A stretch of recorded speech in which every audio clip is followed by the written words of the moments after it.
राजकीय वर्तुळातून महत्त्वाची बातमी। गोपीनाथ मुंडेंच्या वारसावरून प्रकाश महाजनांनी मंत्री छगन भुजबळांवर जोरदार टीका केली आहे। भुजबळ दोघा भाऊ बहिणींमध्ये मिठाचा खडा टाकत असून गोपीनाथ मुंडेंचा वारसा ठरवणारे तुम्ही कोण असा सवाल त्यांनी विचारलाय।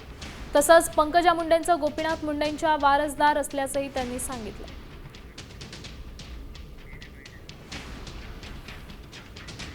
ज्याला म्हणालो अरे बाकीचं तर काम मी तुला देऊ शकत नाही, पण हे गोरगरीब लाखो लोक आशेनं बघतायत। गोपीनाथराव मुंडेंचे तुम्ही वारसदार, हे काम तुम्ही घ्या, हे काम मोठं आहे रे। या खुर्च्या ज्या आहेत ना, मंत्रिपदाच्या आमदारकीच्या वळवावरचं पाणी आहे।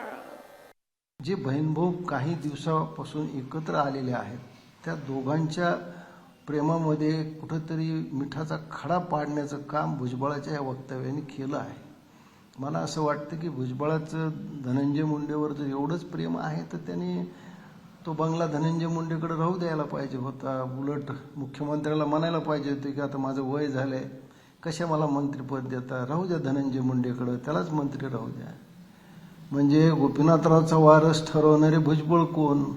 म्हणजे दुसऱ्याच्या सातबारावर तिसऱ्याचंच नाव टाकण्याचा प्रकार भुजबळ करतायत।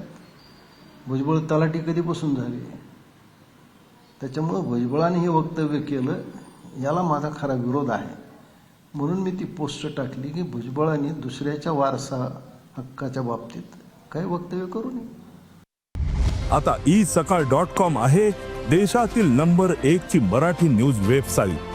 प्रत्येक अपडेटसाठी isakal.com ला नक्की भेट द्या।